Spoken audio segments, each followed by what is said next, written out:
Zach Moore podcast. Thank you so much for sitting down, taking some time out of your day to either watch and or listen. Took a little bit of a break.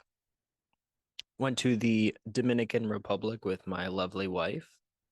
Our parents built a beautiful home out there in the I guess the best way to describe it is it's about 30 minutes, maybe closer to an hour outside of the main city, Santo Domingo. And I spent about 5 days there with her and her family, eating the best food, drinking the best drinks, and doing a little dancing, a little bit of everything. I even got to see for the first time, which is surprising, for the first time in my life, through a telescope, I was able to see both the planets of Saturn and Jupiter. And it's hard because we had to spend 15, 20 minutes sometimes at a time just trying to one locate the object in the sky through the lens, so going up and down and then left and right, trying to zone in on it, which was very, very hard. And then once you get it, lock everything in place, make sure the thing doesn't move, and then you try and focus in. And now even the slightest bit of turning it can ever so slightly pull or push the telescope away from you. So pretty much every single time after you would try and focus in on this thing, you would have to readjust the telescope. And sometimes you would adjust it so much that you would ultimately lose it and then you would have to start over. But once we were able to see, first one we saw was Jupiter. Once we were able to see Jupiter, I mean, clear as day, in focus, perfect line of sight. One, you were able to see moons that were around it, which was incredible to see. You could just kind of see the reflection more so than the actual physical ones. It was kind of more like a ball of light that was being reflected off of those. But you could clearly see the surface. You could see the different lines on Jupiter's surface. I don't think we could see the big red spot, but yeah, we were definitely able to see the surface of it, which was very cool. And then we turned around and then we tried to find Saturn in the I guess kind of did a 180 and then pointed pretty much straight up. And we saw Saturn, and seeing those rings around Saturn was definitely a really cool experience. But overall, a great trip. Glad to be back. That's the reason why we didn't have an episode last week. And unfortunately, on Sunday, so 2 Sundays ago now, I was traveling all day and I watched zero football. I don't even know what's going on in the NFL right now. So, and then this past Sunday also was traveling. I did see the only game which I've seen any footage of is this surprising loss by the 49ers. I mean, they were I don't even know how many point favorites. I didn't see it before the game, but I imagine they were probably a double-digit favorite over the Cleveland Browns. Browns without Deshaun Watson due to injury. Obviously, no Nick Chubb. He's out for the year. It was kind of just a group of guys. Now, their defense is probably the best in the NFL. I mean, through this point in the season, you can make that argument. But the 49ers offensively haven't had any issues. However, in this game, I didn't see it happen, but Christian McCaffrey left the game early in the game due to injury. So that's something to keep an eye on and to watch out for. But nonetheless, very surprising loss for them. So that's all the NFL talk that I will provide you with today. The remainder of the day is going to be a group of stories. It's mostly going to be space, um, in regards to some current things that are going on in the news, revisiting back some old things. Since I've left, they did a press conference on the OSIRIS-Rex mission. That's the mission where they went to the asteroid Bennu and they took samples from its surface and they returned those samples back to Earth. And it's believed to be about 4.5 billion years old, and the contents of it, they believed it to be water, uh, and lots of carbon and lots of other trace minerals and stuff. But the main reason why they did is, or why they did the mission, is to see if this is possibly, if this specific asteroid or other asteroids alike it are indeed responsible for life beginning on our planet. Because if you have enough asteroids crashing into Earth's surface billions of years ago, even hundreds of millions of years ago, then could those very minerals of carbon or atoms of nitrogen, whatever it may be, that is actually a part of this asteroid or asteroids alike, could that be the impetus for life starting here on Earth? Basically saying, is it possible that life here on Earth was actually from a series of outside sources, not aliens, but asteroids and these giant deposits of carbon into our atmosphere, nitrogen into our atmosphere, billions and hundreds of millions of years ago? Is that what started life on this Earth? Or did life here on Earth originate just because it was the perfect environment for life to start, or was there some outside help? Or maybe was it both? Those are some of the questions that mission is going to try and help us determine, which I think is very cool. We'll talk about other missions as well. But first, quick thing. This is unrelated. I am currently drinking this coffee. Very good coffee. Trader Joe's espresso roast coffee. We have a little espresso machine that my wife got off of Facebook Marketplace. And this is espresso like flavor, I guess. It's dark roast espresso roast. However, the grounds of it are still the regular coffee ground, so it's not as finely ground as the actual espresso is. We do, however, have, I think it's Cafe Bustelo.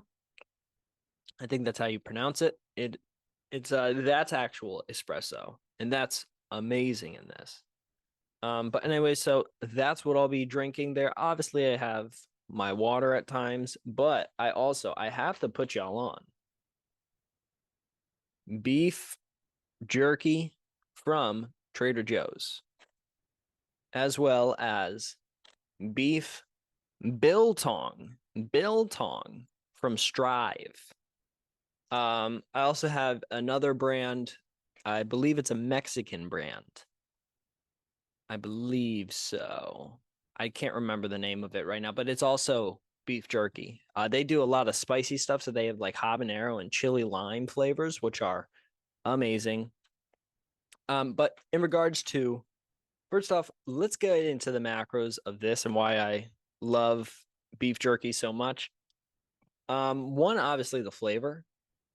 One of the things I like about beef jerky, I don't love it, but beef jerky sometimes, and you'll see with the biltong, you can get really low in fat, even though you're having a literal piece of beef. So they're just sliced up, and it can be kind of any part of the cow, really. I mean, sometimes they'll do like specific ones where it's like ribeye or filet mignon or whatever it may be on a particular part of the cow. But I prefer to have just whatever is cheapest, because once you start getting up in price, usually there's not an exponential increase in the terms of quality. And for me, in terms of quality, I'm thinking more protein, less fat, less carbs, less sugar. But in this Trader Joe's, this is an organic one. So this is a little bit more expensive than the other one. This is $1. This was $6.99, I think. And I got like 2 or 3 bags of this.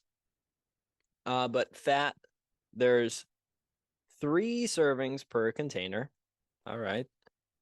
And in each serving, we have 1 gram of fat, 5 grams of carbs, 5 grams of sugar, which make up those carbs, and 11 grams of protein. And there are 3 servings in here for a total of 210 calories in this entire thing. There's 3 grams of fat in here, and 15 grams of sugar in this entire thing. And then what's that? 33 grams of protein in this thing. So obviously the sugar makes it taste really good, which is why I like this one. And the reason why I got organic and spent that extra dollar is because, like I said earlier, the higher price increase usually means you're going to get less fat on the meat. And like I talked about before, fat is about 9 calories per 1 gram. So if I had 2 grams in here instead of just the 1 gram per serving, instead of the 3 total grams of fat, I would have 6 total grams of fat, and then that would be an extra what, 25 calories, which isn't a huge thing in the grand scheme of things. But if you are going to be having these constantly and you're trying to have as little calories as you can while trying to maximize your protein, these are great. I mean, what, 210 calories for that entire thing and 33 grams of protein? Not bad. Not bad. A good rule of thumb is to have, for every 10 whatever calories, say you're having 100 calories, I like to have 10 grams or more protein in it. That's usually a good indicator for me for when a snack is like, if it gets above that, it's killing it. It's killing it. You get that in protein bars sometimes where they'll have 200 calories, but only like 15 grams of protein. And it's like 40 grams of like carbs and sugar in it. And that's where you'll get like the Gatorade. I think it's Gatorade. The Gatorade protein bars. They're like 300 calories with like 20 grams of protein. That's not exactly perfect. But if you're not too concerned about the overall calorie, if you're trying to have as many calories as possible, that's a good option. But for most people, I would think you want to have more protein than the calorie number. If it was divided by 10, I guess is a good rule of thumb. So 200 calories, 25 grams of protein. Yeah, that's a very good ratio. Anyways, the Stree, this is biltong. This is different. So this is per container, 36 grams of protein, 5 grams of fat, and 1 gram of carbs. So it's a different formula. So there's no sugar. However, the fat is a little bit higher on it. And I think that it's probably the type of meat that they use. But also they prepare the meat differently than normal beef jerky. I think what they do is they just hang it out to dry, and cannot recommend this stuff enough. They used to have it in Costco. Unfortunately, they do not have it in there anymore. But that's what I'll be snacking on today. Let's get into our first story, and let's get introduced to the next pop group. The only thing we can't do is sign autographs. The Rise of Virtual K-pop Bands by Jake Kwan and Ivan Watson. This is on CNN, obviously October 4th of this year. So what is this? Virtual K-pop bands. Now, I'm not a big K-pop musical enthusiast. I couldn't tell you one song. I know BTS is I guess a boy band K-pop group. That's the limit of my knowledge. I really don't know too much about the art form other than that. I've listened to, because of reading this, I've listened to a K-pop song. And I think NBA 2K has had some K-pop songs. I'm most likely wrong about that, but they might have in like 2K13, 2K14, something like that. I can't really remember. But let's read a little bit of the article and kind of get into what is a virtual K-pop band. In the music video for their latest single, DTD GMGN, members of the South Korean band Eternity dance in perfect time to a bubblegum pop beat in a neon pink room decorated with school uniforms and celebrity posters. The dizzying camera movements and quick-paced scene changes are typical of the K-pop genre that has become a global phenomenon in recent years. Hold me tight. Lean on my shoulder. One member sings, but the group's fans cannot do either of those things, physically speaking, because none of Eternity 11 bandmates are real. Built using AI technology, Eternity is one of the latest South Korean acts pushing the boundary between real and visual entertainment.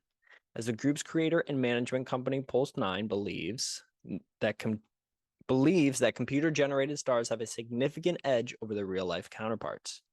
As with most popular K-pop groups, Eternity's members include a group leader, vocalists, rappers, and dancers. But one member in particular, this is for this particular group, Eternity. One member in particular, Zayn, can do it all. Zayn has a combination of characteristics that most human artists would be hard stretched to pull off, said the firm's CEO, Park Ji-won.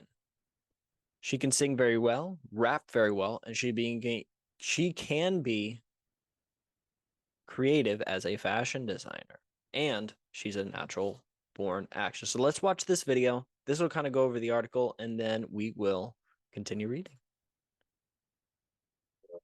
Pop confection. This video by girl group Eternity racked up 6.5 million views on YouTube in 9 months. But not all is as it appears here. My name is Ivan. What's your name? My name is Jane. Can you tell me about your band? 네. 안녕하세요. 저는 세계 I'm from the world's first virtual K-pop girl group, she tells me. Jane and the 10 other members of Eternity aren't real. Techtainment company Pulse 9 created these characters and face swaps them over human actors using artificial intelligence. I'm speaking to an AI pop star. Is this the future of entertainment? AI celebrities and singers? 네, 가능합니다. Yes, it's possible. Of course, we cannot be seen in person, but if you have a device, you can communicate with us anywhere at any time. As a virtual group, we are not limited by location. We can broadcast anywhere. The only thing we cannot do is sign an autograph. And Eternity isn't the only AI K-pop creation. Maeve is another virtual girl band with videos that have tens of millions of views. We captured a human's performance, facial performance, and then turn it into 3D animation with AI. Kang Sung-koo and Metaverse Entertainment created Maeve. Designers say the goal isn't to try to replace human artists like BTS or Beyonce. Instead, they want to create something like the next generation of Siri. I'm Siri. But in this case, it would be an avatar that sings and dances that you actually want to talk to. They will remember you, they will know about you, and they will talk based on that information. AI creations would theoretically develop a unique relationship with every user and be available around the clock on every device. Hi everyone, this is Tyra from Maeve. And not limited by language. Bonjour, je suis Zena de Maeve. Designers are programming these AI pop stars to interact with fans. The technology still has a long way to go. Now it's time for the moment you have waited so much. And some programmers concede there may need to be laws to regulate these creations. We have to be careful, actually. If somebody evil can use it, it might be disaster. Designers say, unlike human celebrities, these AI pop stars won't age and won't ever tire out and can do anything they're programmed to do. It's like science fiction, like the robots could be taking over. 네. Yes, like the robots that conquer the human world, we've appeared to conquer the pop music world to steal people's hearts. This may be a glimpse of entertainment in the not too distant future.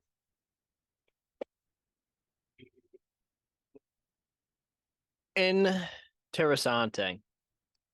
So Maeve, that second group that you saw there, that I actually watched their music video Pandora. It's not a bad song. It's not my cup of tea, but it is cool to see that group, because we'll talk about it later, but that group is actually different than this first group. So this that person in that video, that's, I guess, Jane is how you pronounce it. With the help of real-time face swapping technology and an AI generated voice, Jane is played by 10 different people, including actors, singers, and dancers, who lend their talents to her avatar as needed. In one video posted on Jane's Instagram, for example, she rides a long board beside Seoul's Han River. For the video, her creators filmed the stunt with a stand-in whose face was later swapped out. And here is this video right here.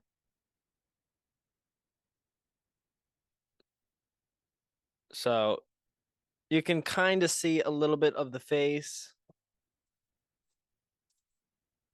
But that's just a regular person doing that.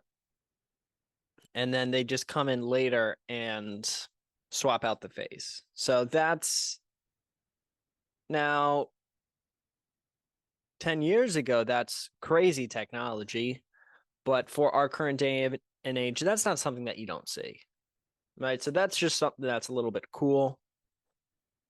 However, we go further and further down here. So how were they made? Team at Pulse 9 began the process of bringing Eternity to life by designing its members' looks. They generated 101 unique digital faces inspired by existing Korean celebrities before dividing them into 4 categories, dubbed sexy, cute, intelligent, and innocent, and narrowing the selection down to 11 via an online poll. Interesting categories there, I'll say that. Using deepfake and motion capture technology, Pulse 9 then produced the band's first music video in 2021. Reaction to the video was mixed. Many social media users felt the band's members' facial expressions looked unnatural and divorced from their bodies, while many others cited the uncanny valley effect, whereby viewers are discomforted by things that resemble humans but aren't. 5 months later, when Pulse 9 released Eternity's next music video, No Filter, followers noted that the group is almost indistinguishable from the real thing. Quote, I'm surprised how realistic they sound, and the visuals look more realistic than the debut song, reads the most liked comment on YouTube. This is the group right here. So you can kind of see that, like in that video of Jane, it's a real person, but they're basically putting on an artificially generated face over it. So it's cool, but it's not crazy. It's just very interesting. Now we move on to the one that really intrigued me. Earlier this year, Metaverse Entertainment, an agency formed by video game publisher Netmarble and SM Entertainment's parent company, Kakao Entertainment, debuted a virtual girl group, Maeve. Unlike Eternity, which relies on straightforward face swaps, Maeve's 4 members were generated from scratch using CGI. And this is Maeve right here. And I think this is actually from the set of their music video, Pandora, which I did listen to, and I suggest that you do the same. I'm not saying it's a great song, but it's weird knowing that it is completely, like, artificially generated. I don't know about any of the production side of it, but certainly the voices and the actual characters are. Metaverse Entertainment used AI technology to generate faces, merging the features and hairstyles deemed most desirable into 4 final characters. The company employed motion capture technology to record real-life K-pop performances at a deep learning program, then used to animate music videos. The group's vocals are part of human and part AI generated. Are part human, part AI generated. So I guess it's a mixture 50-50. I don't know how that exactly works. Said Metaverse's entertainment chief technical officer, Kang Sung Koo.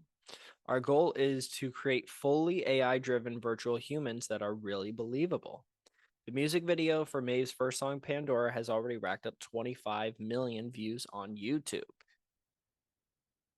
Now, moving on to the future of K-pop. I guess the big question for everybody is this actually going to replace music? Could someday there be, because there's a lot of advantages to having this technology, which I'll go in a second.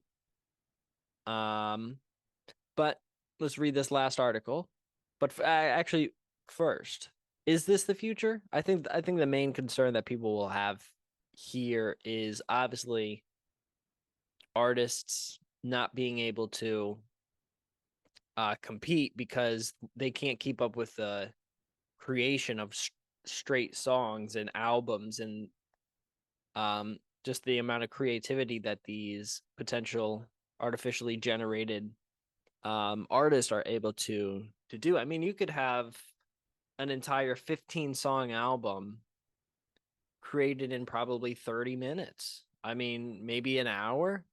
I mean, I'm not sure, but it's very likely that something that would have taken a human 6 months to make an album. Think of Drake just released an album. How long did it take him to release that? Imagine making a new Drake album in 4 hours, 5 hours, something like that. And it's just something you put into a program.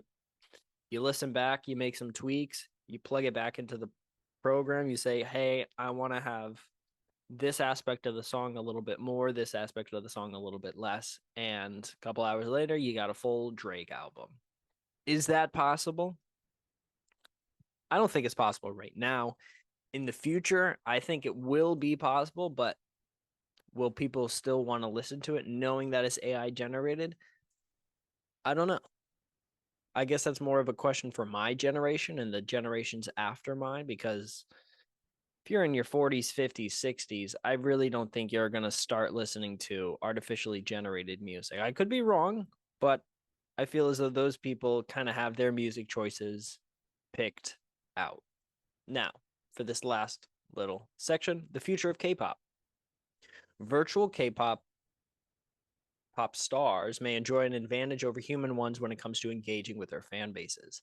Advancements in AI language programs could make it possible for fans to speak with and even build their own personal relationship with their idols. Metaverse Entertainment is already experimenting with this idea via apps that allow users to directly interact with Maeve. The band's members currently speak Korean, English, French, and Indonesian, indicative of key fan bases and target markets, though they could theoretically speak any number of languages. Quote, there are some things I cannot tell even my best friends, but maybe I could tell a personalized AI, which can comfort me and care about me, Kang said. I think it'll be good for everybody. What can you not tell, even your best friends, that you would feel comfortable telling to an AI? What are you hiding?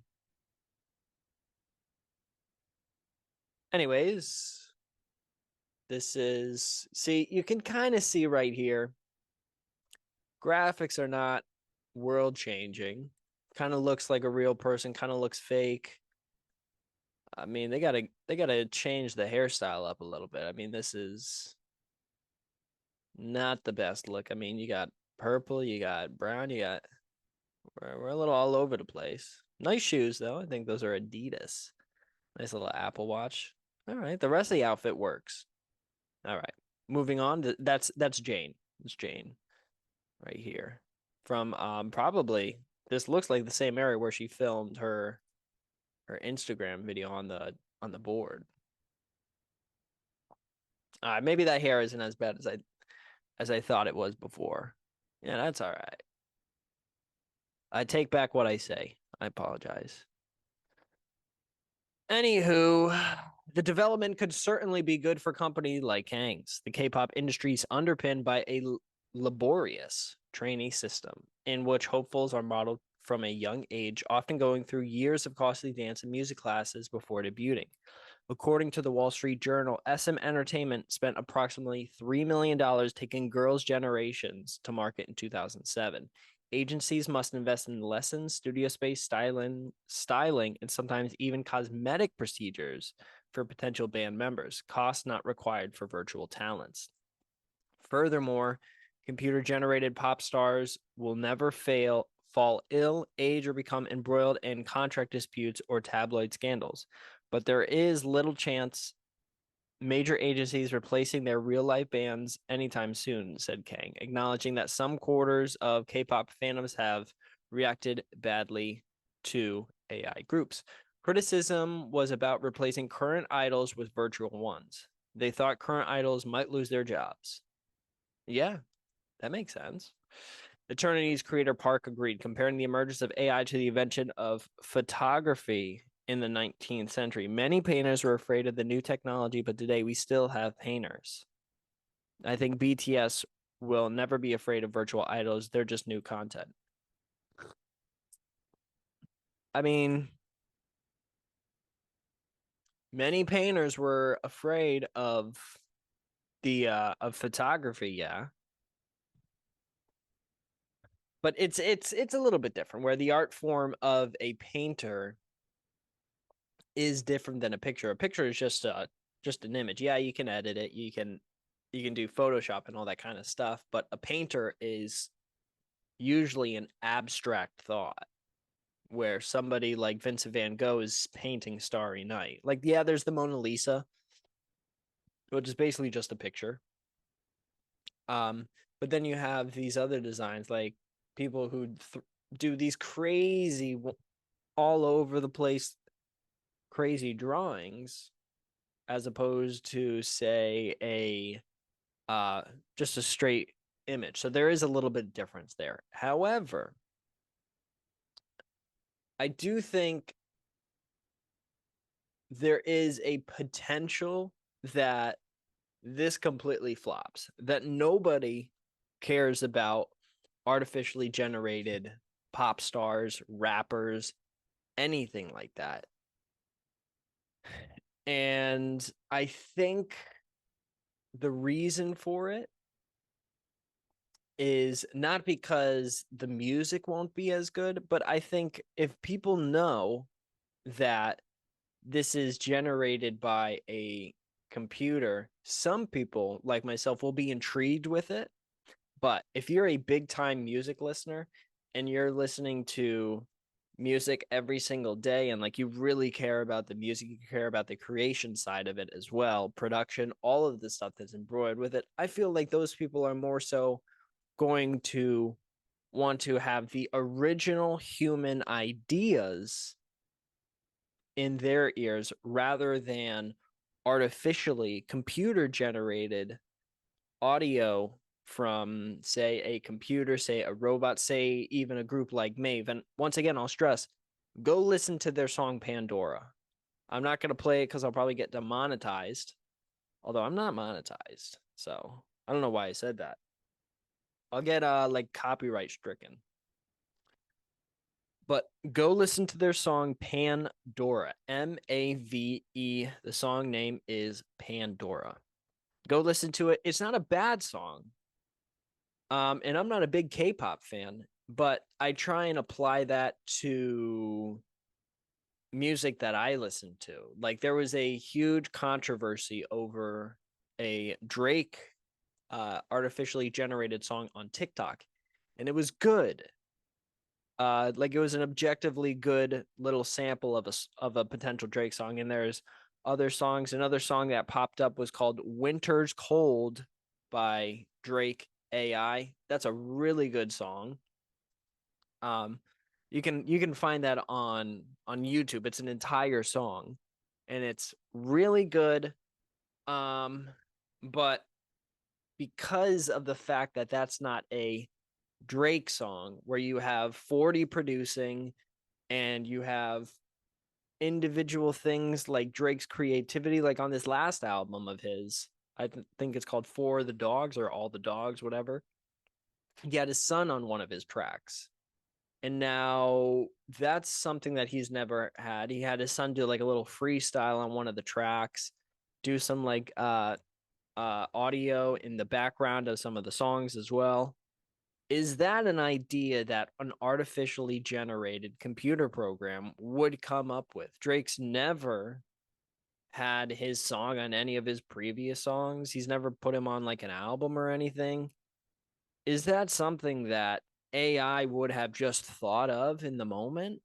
And then later in the future, is Drake going to have his son on all of his songs? And same question goes for artificially generated music.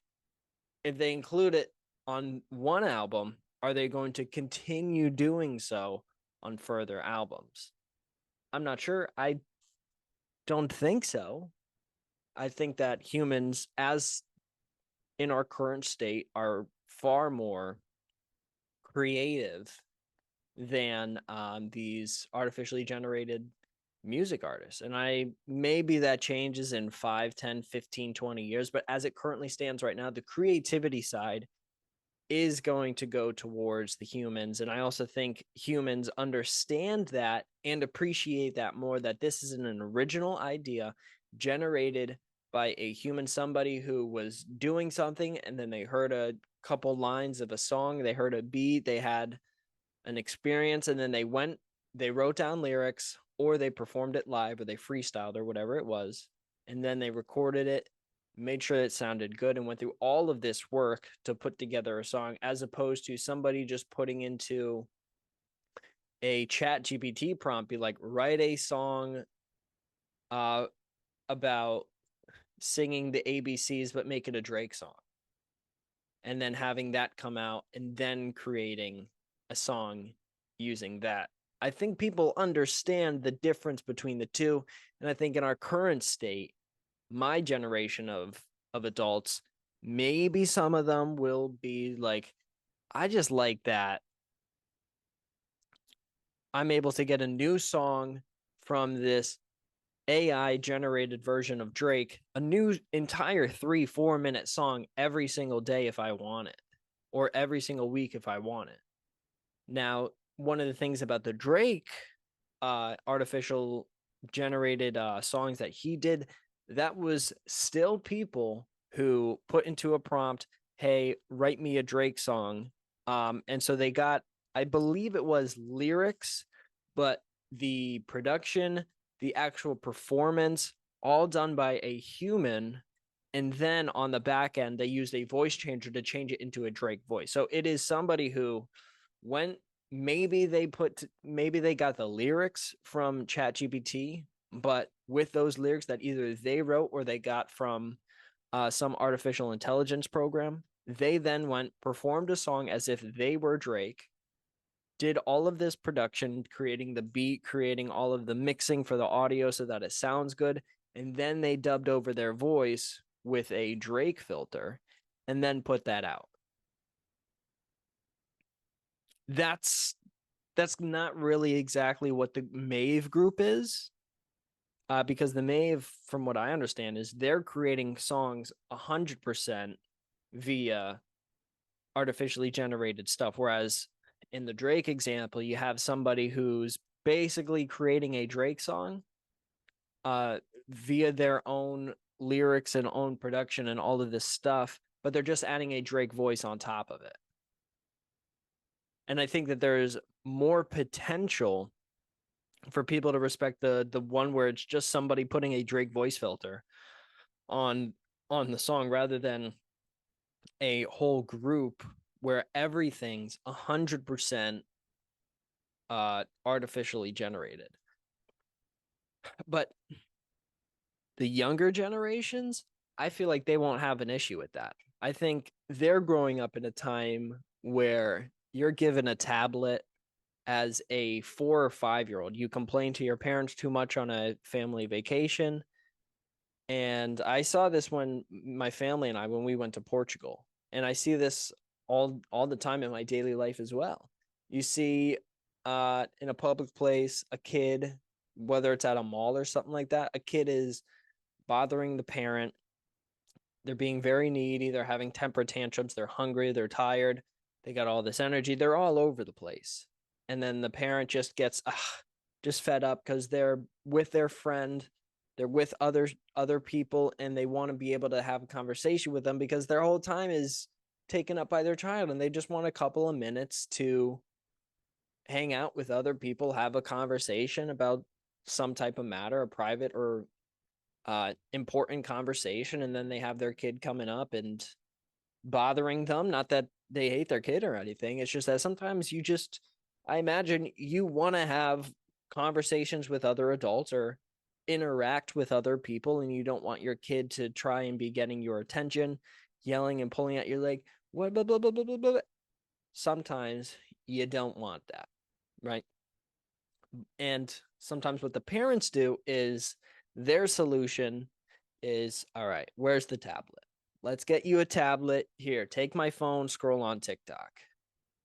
And I think for those kids who grow up, and I'm thinking about this more and more so as I'm getting closer and potentially having children. What does that do to the kid? Where they grow up from the age of 5, 6, 7, 8, and they are able to access a tablet pretty much almost at any time that they want to. Because once you get it once by complaining and you want it a second time, you're going to do the thing that worked the last time as a kid. I was a kid, and I would find ways to get what I wanted, whether that was get my phone back after it had gotten taken away by my parents. I would make stuff up, be like, I need to I think I have a group project tomorrow. Can I just text my friends to make sure that I have everything? And then I would make up an entire scheme and be like, yeah, it was for English 306. We had to do this paper, and I need to know whether or not we had to do this reading for it. And they'd be like, okay, give me my phone. And then I would just go on, I think at the time I probably was just Instagram or the iFunny app. That was a big app when I was in middle school. But stuff like that where I would manipulate them. Not a good way to grow up. And now, unfortunately, I spend 8 to 10 hours on my phone daily. And part of that is because I listen to podcasts mostly on YouTube, also on Spotify, but mostly YouTube. And you have to have the app open the whole time. So every day it says I got like 5-6 hours just from having YouTube open, which is different. But some days I'll have 2-3 hours of TikTok or 2-3 hours of Instagram, or a combination of like 3 hours with TikTok, Instagram, and Twitter. It's definitely not ideal. But going back to what I was talking about, the generation of kids who grow up with a tablet in their hand, who grow up with an instant,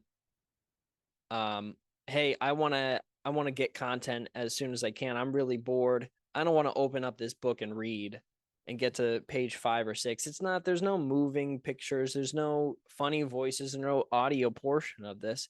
They go grab a tablet and they open it up and say there is a AI generated song.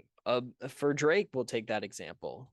I feel like those kids are going to be more inclined to want to have that artificially generated image. Now it's up to the parents to ultimately let them listen to it. Now maybe you'll have some kids who do it behind their backs. But for parents to let that information like kind of be brought out in front of them. And I think if kids are given the opportunity to access these artificially generated musical pieces, I feel like they'll actually like them. And I think that because there could potentially be so many songs that are generated using artificial intelligence and your kid's favorite artist, it could potentially be something where they are actually interested in it more so than, say, regular human generated music where they have to wait 3 to 6 weeks for their next Baby Shark to Do song. Whereas with AI, you can generate Shark to Do remix number 500 in just a couple of hours. But anyways, moving on. We get a new mission. Cool little mission here. This is to Psyche. Psyche is the name of the mission. So they are once again going to an asteroid. This is NASA who I'm speaking about. They are going to a metal-rich asteroid to try and find what really makes up these planets that are in our solar system, and what can this tell us about planet formation? So, Psyche is both the name of an asteroid orbiting the sun between Mars and Jupiter and the name of a NASA space mission to visit that asteroid, led by Arizona State University. The mission was chosen by NASA on January 4th, 2017 as one of 2 missions for the agency's Discovery program, a series of relatively low-cost missions to solar system targets. So, the Psyche spacecraft is targeted to travel to the asteroid using solar electric low-thrust propulsion, which I will talk about. Following a Mars flyby and gravity assist. After arrival, the mission plan calls for mapping the asteroid and studying its properties. So you can see, boom, off Earth. It's already launched. So it's currently going right there. And then it'll circle around and then come back towards Mars. Mars will give it a little bit of a gravity boost. And then it'll come all the way out here. Boom. Get to Psyche, approach it, then kind of slow down, start orbiting it, and then end the mission. All right, so once the spacecraft arrives at the asteroids, plans call for it to perform science operations from 4 staging orbits, which become successively closer. So this same thing happened with the asteroid Bennu mission, or Bennu mission. They first got to the asteroid, and then they made, I think it was also 4 basic orbits around the asteroid to kind of map the actual surface of this. All right, so now let's get into the spacecraft. This physical, that's the spacecraft right there. That's currently what's out in space. The Psyche spacecraft and solar panels, which will be built by Maxar Technologies, are about the size of a singles tennis court. The body of the spacecraft is slightly bigger than a small van and about as tall as a regulation basketball hoop. The spacecraft will include a gamma ray and neutron spectrometer, a multispectral imager, a magnetometer, and X-band radio telecommunications system. The Psyche mission will also test a sophisticated new laser communications technology called deep space optical communication that encodes data in photons to communicate between a probe in deep space and Earth. So there it is compared to a tennis court. This is a big spacecraft. And then this is the actual place where they'll have the majority of the instruments on, whereas this is including the solar panels. All right, we'll talk about this propulsion system. So the spacecraft will be propelled by solar electric propulsion. Very, very cool here. I have some cool things about this particular type of propulsion that they will be using. But yeah, so they'll also have this, I guess, these antennas, magnetometers, just kind of trying to get what the makeup of it actually is. So here's where the spacecraft is currently, right? This is exactly where it is. So let's try and zoom way out. There's the Earth back here. Here is Psyche. And then you'll see, we can fast forward a little bit. You'll see it getting further and further away. And it'll come all the way out here. Kind of loop-de-loop. And you'll see it coming in right here for that Mars gravity assist. Get that Mars gravity assist. Boom. Meet up with Psyche. Boom. Right there. Very, very cool. All right. All right. So, like I said, the propulsion system, we will talk about in 1 second. Let's talk about the launch. Another cool thing about this was it was launched on not a NASA rocket, but a private corporation rocket, SpaceX. The Psyche mission launch occurs in Phase D. NASA selected SpaceX of Hawthorne, California to provide launch services for the Psyche mission. Psyche successfully launched at 10:19 Friday, October 13th, 2023, aboard a SpaceX Falcon Heavy rocket from Launch Pad 39A at NASA's Kennedy Space Center. View the overall launch schedule and coverage information. Look at that. There it is, taken off right there. Once the Psyche spacecraft is fully assembled with the solar panels, which fold during transport and launch, the spacecraft is shipped to Kennedy Space Center, Florida. At the launch site, the team conducts an entire recheck of the spacecraft before integrating with the launch vehicle. There you see it blasting off right there. All right.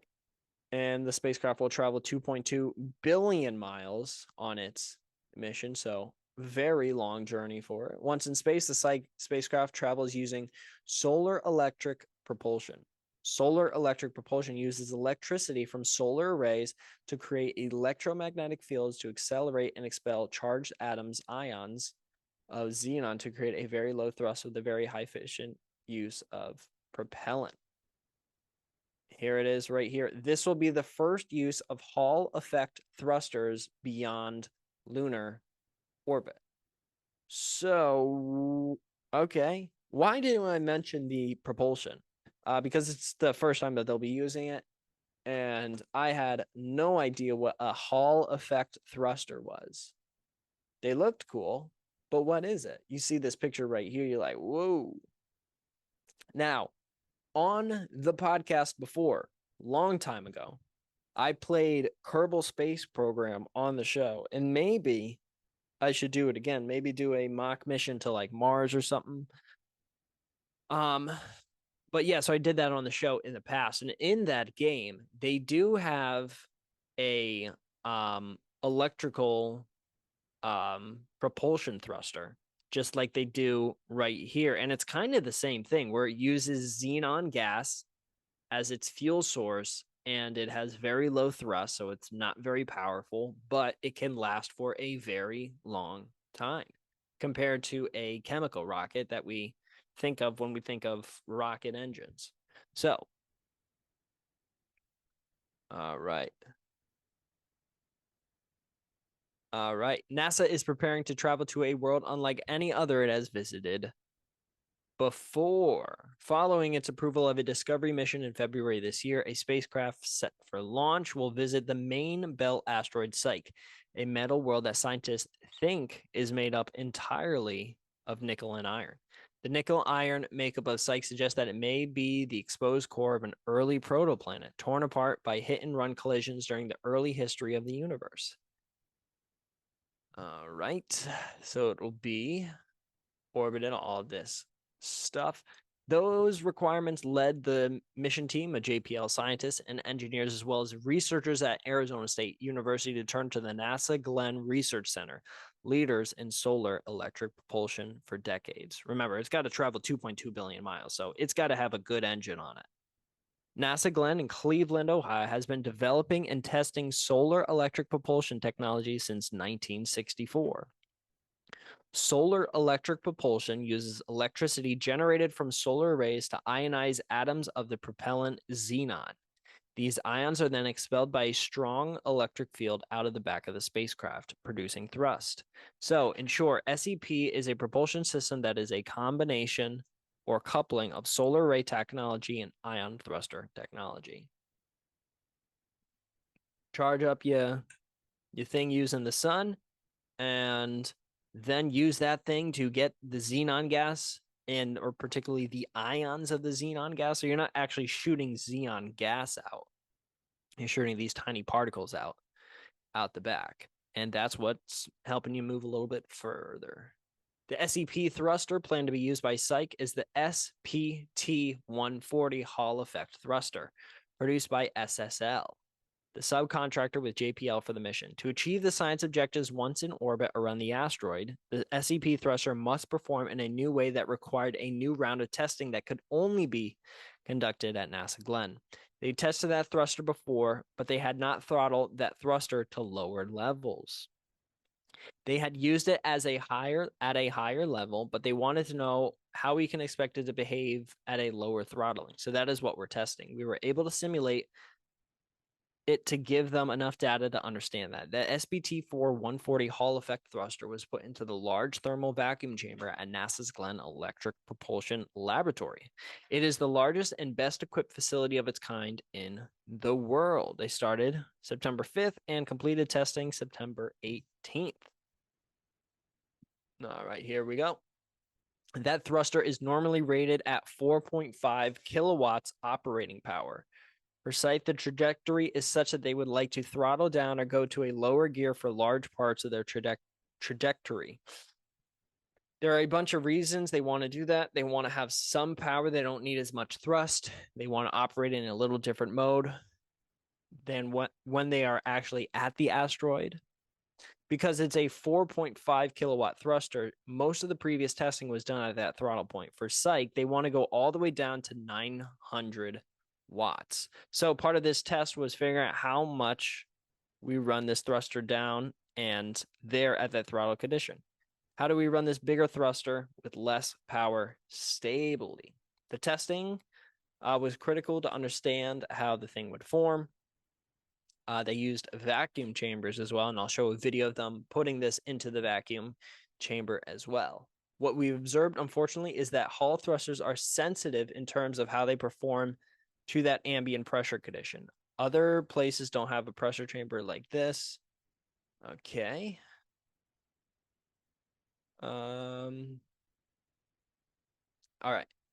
The testing yielded crucial data for mission planners about how the thruster will perform during the important on-orbit phase of the mission. The dethrottle is a function of the science that we want to do around the asteroid. It gives them more time for their science instruments and imagers to do what they need to do. The instruments planned for the Psyche spacecraft include those different measuring devices that we talked about earlier. I think it's exciting to go out and go look at that kind of an asteroid. I think it may give us clues about the beginning of our solar system. Anything that can give us those kinds of answers is wonderful. At first glance, the test results confirm our predictions regarding how the thrusters will perform. It looks like everything is working as expected, but we will continue to refine our models. And then here's a video of them putting this actually into this giant vacuum. Right here. You see, you can kind of see the scale of how big this is as well. If you look at some of these ladders right there, I'd imagine those ladders are probably 6 feet tall, maybe 10 feet tall, but this is a pretty humongous facility or vacuum right there. And that's the thruster right in the middle right there. There's a person right next to it for scale, but this is them putting it into this giant vacuum.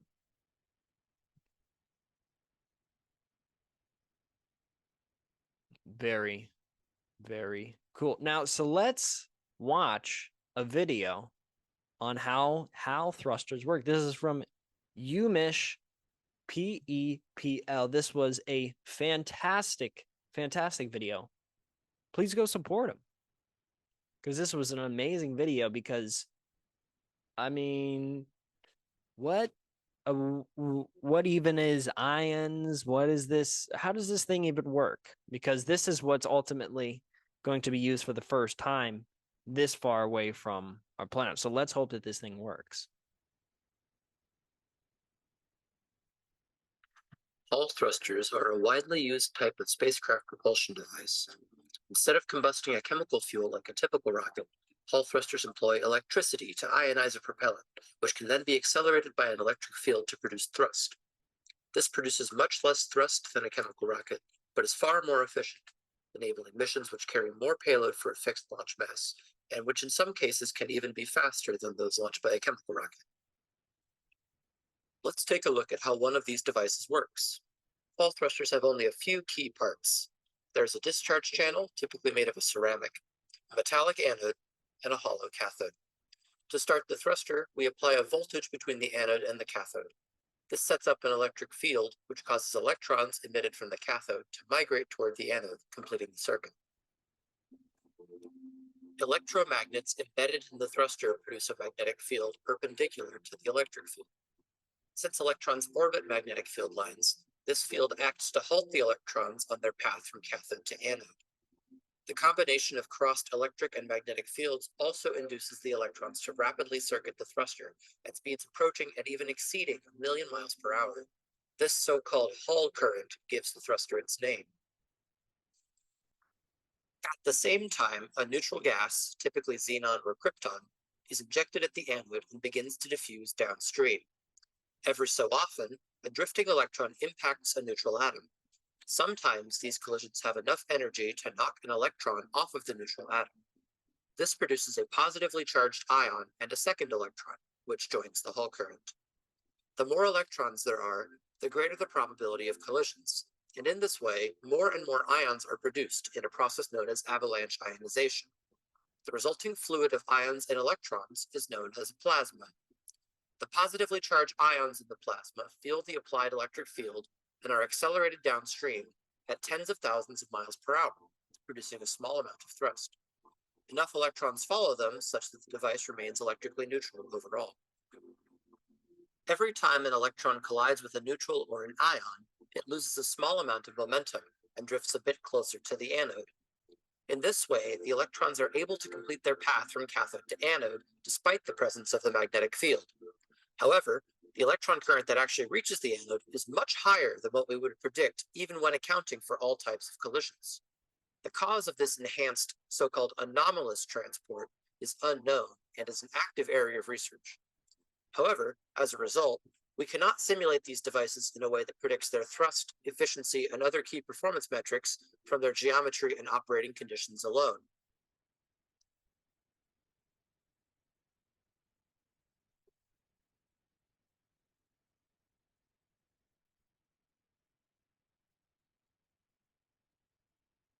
Very. My research at the University of Very. Michigan's Plasma Dynamics and Electric Propulsion Laboratory focused on improving our model. Very cool. So that's how they work. You can also, to the right here, see a little simulation, but I'll turn off the volume. That's kind of how they work. They shoot this stuff from the anode, this xenon gas, into these charged particles. And as a result, they hope that they hit a xenon molecule to one of these ions, and then a reaction occurs where they'll be able to release energy. So, it basically doesn't sound extremely like 100% foolproof, where you can get a constant stream of thrust, it seems like.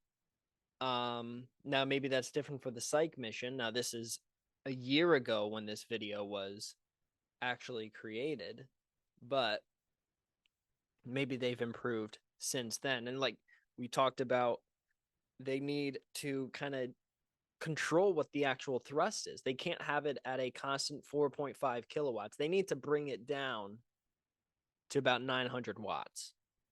Now I can't really translate how much the actual thrust that is, so I just know it's a decrease overall. But with these engines working how they do, it's not super reliable. But so far the tests for Psyche are good, and obviously the spacecraft launch, so they must have figured it out for the most part. So this is what's going to be propelling the basically tennis court sized spacecraft through space. They'll be using this technology, firing the xenon gas, hitting these charged particles, and then they collide, they bump into each other, and then they release a positive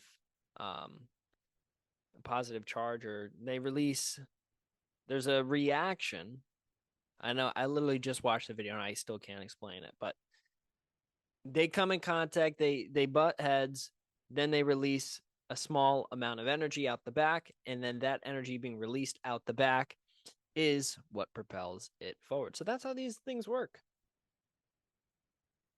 And that's basically the Psyche mission. It's not I would not say that it's a mission that is as important as the Bennu mission for me in particular, because the main thing for me has always been life on this planet, life on other planets. How did we get here? Why are we here? That's kind of where I am drawn towards, but that's certainly to some people not the most important thing. This mission is going to be about the cores of planets and how planets themselves formed in our solar system and how they do in general terms, so that we can discover new worlds and get a better understanding of how they formed themselves. So it's a cool mission. But speaking of Bennu, let's talk about it, because while I was gone, they did release some info about it. They opened up the capsule, and I think that they'll find some real discoveries. They did a press conference. I suggest you go to NASA's YouTube page and watch. They did about 2 hours on the mission and opening up the particular capsule, and they had a bunch of people from NASA, like head up in NASA, like they had the director, Bill Nelson, I think his name is. He was there, and they did a presentation on basically some of the stuff that they found. But let's get into some of the stuff that they found. So this is from NASA. This will be a first little article, kind of doing a little overview of the whole thing, and then we'll kind of dive deeper in. NASA's Bennu asteroid sample contains carbon and water. In this picture right here, that is actually the sample right there. So when I originally had talked about the mission, I wasn't able to get video, but I explained it, and I'll re-explain here how they got the sample. So they have a canister at the bottom that comes out of the spacecraft, and they have obviously areas inside of that canister to collect samples. But to get the samples into it, what they do is they bring that canister down to the surface, and from inside they fire nitrogen gas, basically not straight down, not 90 degrees out of the side, but on an angle into the ground. And as a result, the ground or the soil breaks apart, and it kind of goes up into the air, and some of that trajectory is ultimately going to go into the canister, and that's how they get the sample. So right here is where you see said sample. So very cool. Initial studies of the 4.5 billion year old asteroid Bennu sample collected in space and brought to Earth by NASA show evidence of high carbon content in water, which together could indicate the building blocks of life on Earth may be found in the rock. NASA made the news Wednesday from its Johnson Space Center in Houston and showed off the material for the first time. This finding was part of a preliminary assessment of NASA OSIRIS-Rex mission. The OSIRIS-Rex sample is the biggest carbon-rich asteroid sample ever delivered to Earth and will help scientists investigate the origins of life on our own planet for generations to come. Almost everything we do at NASA seeks to answer questions about who we are and where we are from. NASA missions like OSIRIS-Rex will improve our understanding of asteroids that could threaten Earth while giving us a glimpse into what lies beyond. The sample has made it back to Earth, but there's still so much science to come, science like we've never seen before. I talked about this in the main Bennu episode. They are sending that spacecraft now. They have this sample here back on Earth, but the spacecraft that it came from is still going to another asteroid that they expect to either come close to or ultimately collide with Earth in a couple of decades to see if maybe they could either stop it or maybe they could investigate what's going on with this particular asteroid. So the OSIRIS-Rex mission is still not over. Although more work is needed to understand the nature of the carbon compounds found, the initial discovery bodes well for future analysis of the asteroid sample. The secrets held within the rocks and dust from the asteroids will be studied for decades to come. All right, and then they kind of go into a little bit more right here. The goal of the OSIRIS-Rex sample collection was 60 grams of asteroid material. They spent 10 days so far carefully disassembling the sample return hardware to obtain a glimpse at the bulk sample within. When the science canister lid was first opened, scientists discovered bonus asteroid material covering the outside of the collector head, canister lid, and base. There was so much extra material it slowed down the process of collecting and containing the primary sample. Within the first 2 weeks, scientists performed a quick look analysis of the initial material, collecting images from a scanning electron microscope. That's a big boy microscope. You can see very small things, infrared measurements, X-ray diffraction, and chemical element analysis. X-ray computed tomography was also used to produce a 3D computer model of one of the particles, highlighting its diverse interior. This early glimpse provided the evidence of abundant carbon and water in the sample.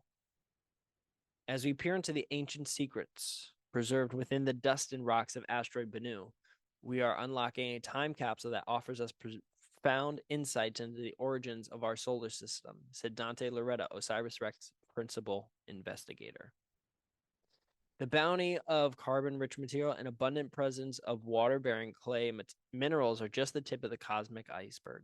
These discoveries, made possible through years of dedicated collaboration and cutting-edge science, propel us on a journey to understand why not only our celestial neighborhood, but also the potential for life's beginnings. For the next 2 years, the mission space team will continue characterizing the samples and conduct the analysis needed. NASA will preserve at least 70% of the sample at the Johnson Space Center. All right, and more than 200 scientists around the world will explore the regolith properties, including people from the U.S. and Japan and Canadian Space Agency, other scientists around the world included. Right, and then, yeah, that's kind of it. Let's get into a little bit more of the actual discovery. This is posted 8 days ago. The initial glimpse are very, very, very promising. All right. Let's see. Let's scroll down. Yeah. They think it's about 250 grams of actual material, but they just opened it up. Let's continue. The bounty of carbon-rich material and abundance presence of water are just the tip of the cosmic iceberg. The discovery made possible through the years of collaboration and cutting-edge science propel us on a journey to understand not only our celestial neighborhood, but also the potential for life's beginning. With each revelation from Bennu, we draw closer to unraveling the system of our cosmic heritage. The journey isn't over for OSIRIS-Rex spacecraft, by the way. It's going to this asteroid Apophis. It's going to hit in 2029. All right. Asteroid won't collide with Earth in the next century, but its scientific impact will be tremendous. It won't hit us for at least 100 years. So that's good to know. It's estimated to be about 1,100 feet across and could cause serious damage to the planet's surface if it were to hit. The asteroid poses no threat for at least the next century. What happens after that? Because I don't expect to live until I'm 100, 25? I guess I'm 25. Until I'm 125, right? However, if I have kids, say when I'm 30, by the time that they have kids, grow old, retire, and are maybe in their 80s, then maybe this could potentially hit them. And I certainly don't want my kids to be negatively affected by a major asteroid that crashes into the planet.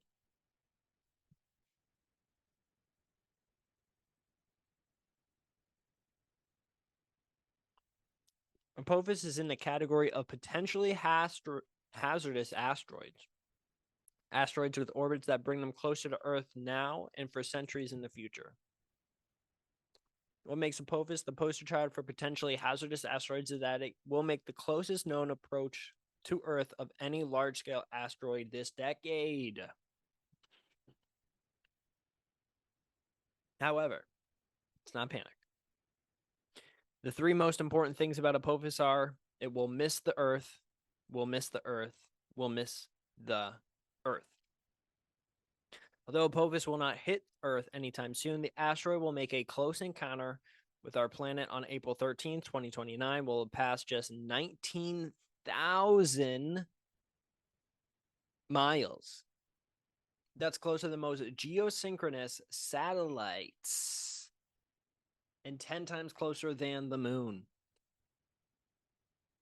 Because the space rock is so enormous, Apophis's close passage will be so bright that over 2 billion people in the Eastern Hemisphere will be able to witness it with the naked eye. Yeah, you can see where it's going to be. You see right where those... Oh, man, there's a lot of stuff up there.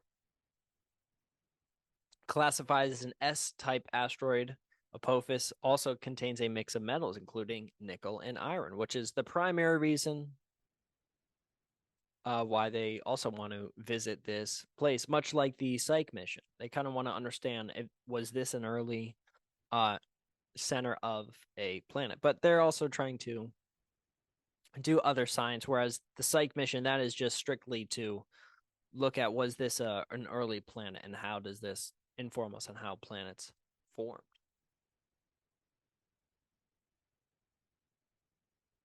The excitement of Apophis discovery turned to concern when researchers calculated just how close the asteroid's orbit would bring the space rock to Earth. From the visual observations taken in 2004, researchers calculated there was approximately a 2.7 chance that the object would hit Earth in 2029. 2.7. Okay. By 2006, the probability was all but negated by additional calculations. But future impacts, particularly of the asteroid's flyby in 2068, could not be dismissed as easily. The path of Apophis after 2029 will depend on how Earth's gravity changes the asteroid's orbit. Okay. If Apophis path through specific gravitational keyholes, the gravity of the Earth would tweak its orbit by just the right amount, or should I say the wrong amount, to put it on a collision course in a later year. Because astronomers were unable to track Apophis from 2015 to 2019, it was too close to the sun, so you literally could not see it. Further progress ruling out a 2068 impact was not forthcoming. So it might hit. Nice. The asteroid seemed almost stubbornly determined to live up to its apocalyptic name. When the asteroid once again moved away from our star and thus could be better observed, they resolved to tackle the problem in 2068. At JPL Center of Near-Earth Satellite Studies, we compute high-precision trajectories and assess the possibility of future impacts for all known asteroids. That's our daily bread and butter. Unseating Apophis from the top of several space agencies' risk lists was no easy feat.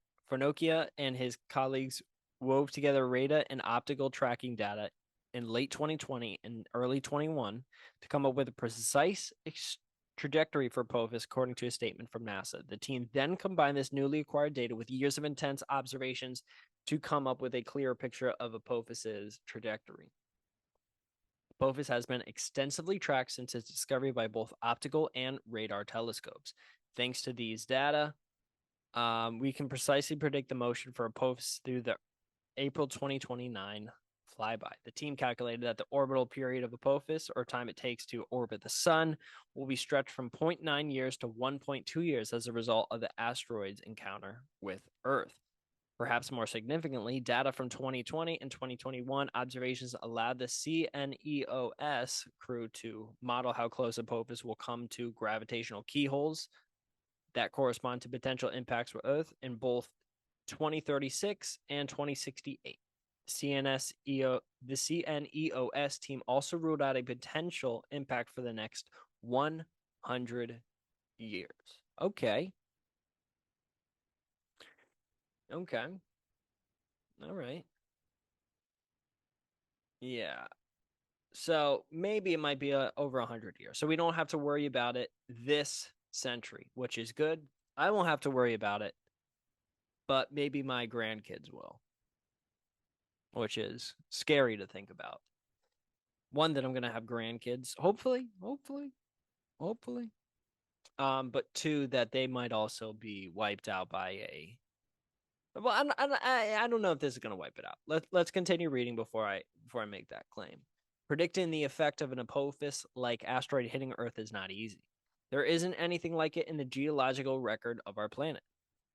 Other impactors have been either much larger, such as the one that killed the dinosaurs and caused the Cheeks Club crater, or much smaller. And factors such as asteroid size, density, and mass, as well as the angle and velocity at which the asteroid strikes, all affect how much damage a hit can cause. Keep that in mind. There are many factors to what creates big explosions. We have run simulations of an impact between Apophis and Earth, but at 340 meters across, the outcome of an Apophis scale impact with Earth is very uncertain.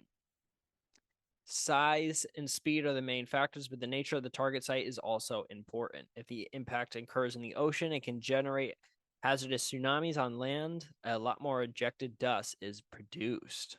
All, of course, is a major factor is how close the impact happens to human populations. Collins estimate that if Apophis were to strike Earth at 45,000 miles per hour, the average speed of asteroid impacts, the energy released would be about 10 billion joules. This is equivalent to the explosive yield of the global nuclear arsenal, about 100,000 times more than the energy of the Chelyabinsk meteor and 1,000,000 times more energy than the bombs dropped on Hiroshima. Huh? Let's continue reading. The worst case scenario for an impact this size would be if it were to occur close to a large population center or near a heavily populated coastline, Collins said. If this were to happen, devastating consequences would arise from a number of secondary effects, such as violent ground shaking, intense thermal radiation, and atmospheric shock waves. Unless an asteroid similar to Apophis hits Earth and we can measure the consequences, our program may remain a best guess. All right.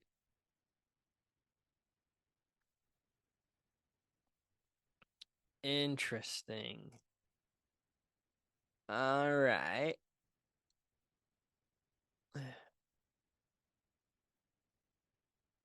Let's see. Earth Impacts Effect Program. Let's look at this. Welcome to the Earth Impact Effects Program, an easy-to-use interactive website for estimating the regional environmental consequences of an impact on Earth. This program will estimate the ejected distribution, ground shaking, atmospheric blast wave, thermal effects of an impact, as well as the size of the crater produced. All right, distance from impact. Let's do everything in feet and miles because we're Americans. Let's say this happens in, like, say, New York or something. So we'll say 500 miles away. Impact examples. Okay.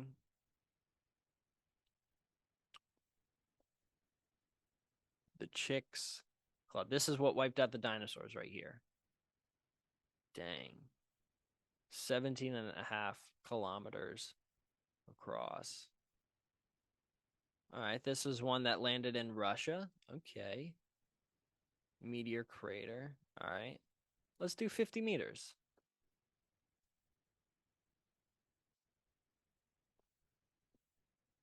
$50 meters, since that's what? Not 550. Density? Let's do one that's kind of in the middle. I guess dense rock. Impact velocity.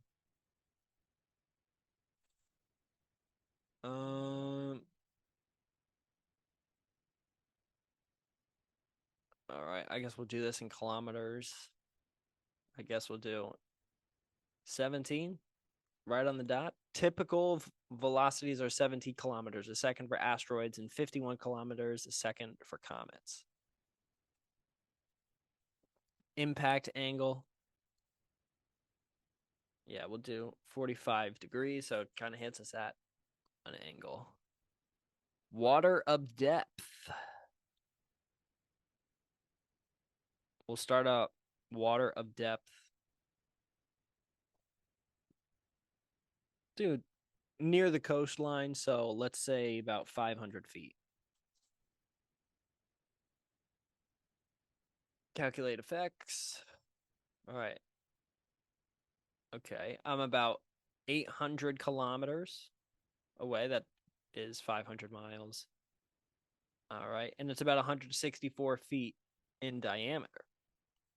Traveling about 10.6 miles per second. Yeah, it's going to be hitting 500 feet of water over crystalline rock. All right, energy before atmospheric energy, 6.78 megatons of TNT. The average interval between impacts of this size anywhere on Earth is 871.7 years. So every technically 871 years, you're going to get at least one asteroid that contains basically almost 7 megatons of TNT. And I think Hiroshima was 10, maybe 15. So this is pretty strong. The Earth is not strongly disturbed and loses negligible mass. The impact does not make a noticeable change to the Earth's tilt. Less than 0.05 of a degree. The impact does not shift the Earth. So it doesn't really affect the Earth. Begins to break up at an altitude of about 54,000 meters or 177,000 feet. Bursts into a cloud of fragments at an altitude of 7,470 meters or 24,500 feet.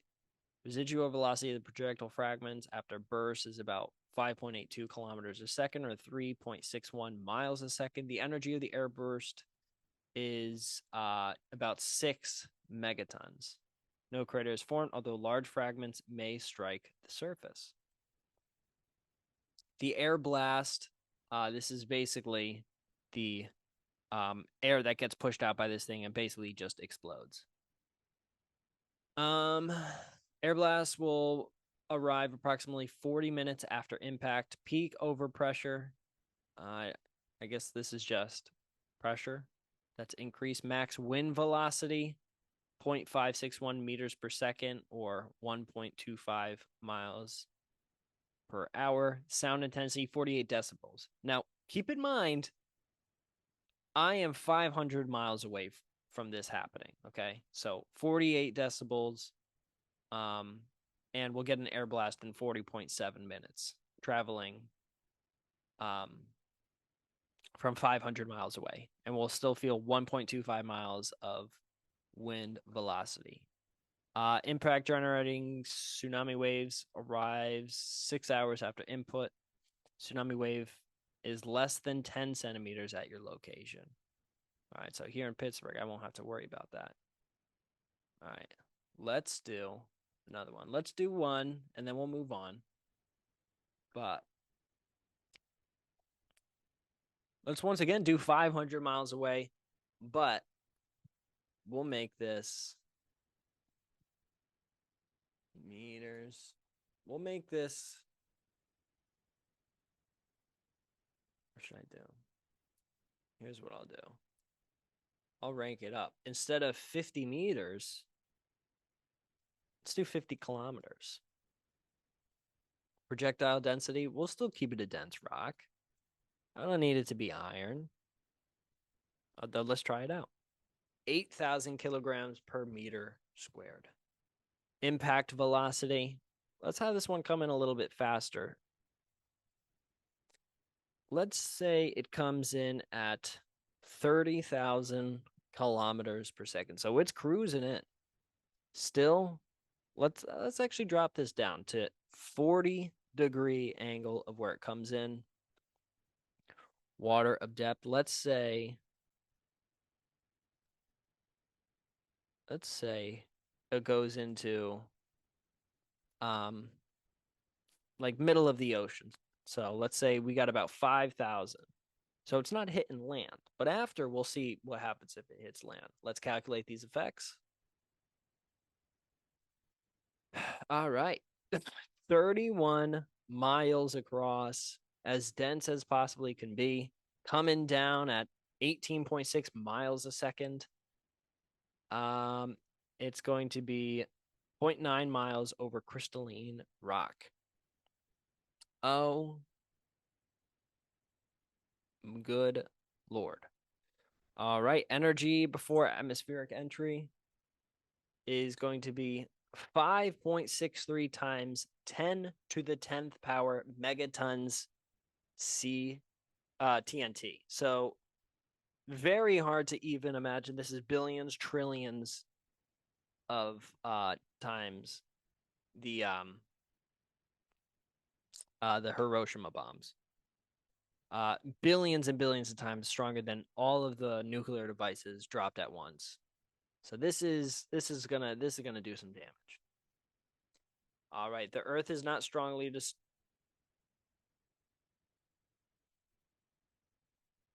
really. The Earth is not strongly disturbed by the impact and loses negligible mass. The impact does not make a noticeable change in the tilt of the Earth's axis. Depending on the direction and location of the impact, the collision may cause a change in the length of the day up to 940 milliseconds. Does not shift the Earth's orbit noticeably. Okay.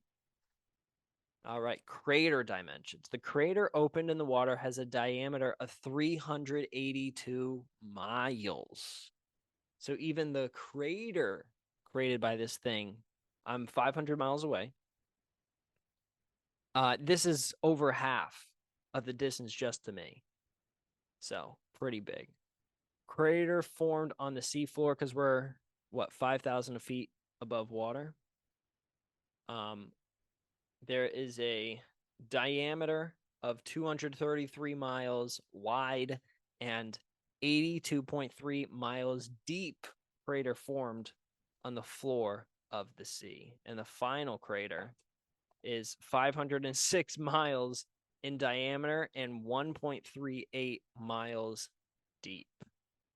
Volume of the target melted or vaporized is 318,000 cubed miles, so not square miles. Roughly half the melt remains in the crater, where average thickness is about 7.47 miles. All right, time for maximum radiation. So this is the heat felt off the impact right here. We're 500 miles away. All right, maximum radiation 41.2 seconds after impact. The fireball appears 334 times larger than the sun. Duration of irradiation 4.46 hours, and radiance relative to the sun is 10,200 times more radiant than the sun. Affects clothing at night. Much of the body suffers third-degree burns. Newspaper ignites. Plywood flames. Deciduous trees ignite. Grass ignite. So, you're going to be burnt. You're going to be burnt pretty bad. Major seismic shaking will approximately be 2.68 minutes after impact. The Richter scale magnitude is 11.8, greater than any earthquake in recorded history.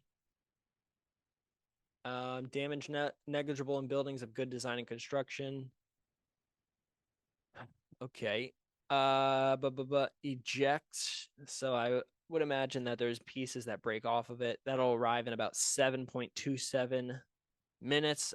Each one will be about 1,100 feet in thickness and about an inch in diameter. So these are pretty crazy. Air blast coming 40.7 minutes after the fact. I mean, compare this 3,380 psi to the other one, which was a percentage of a percent, very small number. Max wind velocity here is 8,770 miles per hour, and it is 148 decibels, dangerously loud. And this is all 500 miles away. Multi-story wall-bearing buildings will collapse. Wood frame buildings will almost completely collapse. Multi-story steel frame office buildings will suffer extreme frame distortion, incipient collapse. Highway truss bridge will collapse. Highway girder bridges will collapse. Glass windows will shatter. Cars and trucks will be largely displaced and distorted. Up to 90% of trees blown down. All right, tsunami time. The tsunami wave arrives approximately 1.8 hours after impact.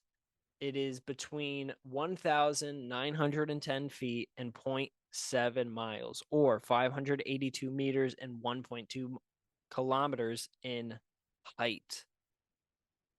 So this is dangerous. However, there's no major global changes. So you know what that means. Let's have some global changes. Let's crank this up. Why only do kilometers? Why only do 50? What if we multiply this by 100 and we make it 500? Let's go for it. Let's go for 1,000 kilometer wide with the max amount of density. It's iron. It's 1,000 kilometers wide. It's hitting the Earth at. Let's go for it. Let's go for it. It hits the Earth at 72 kilometers a second.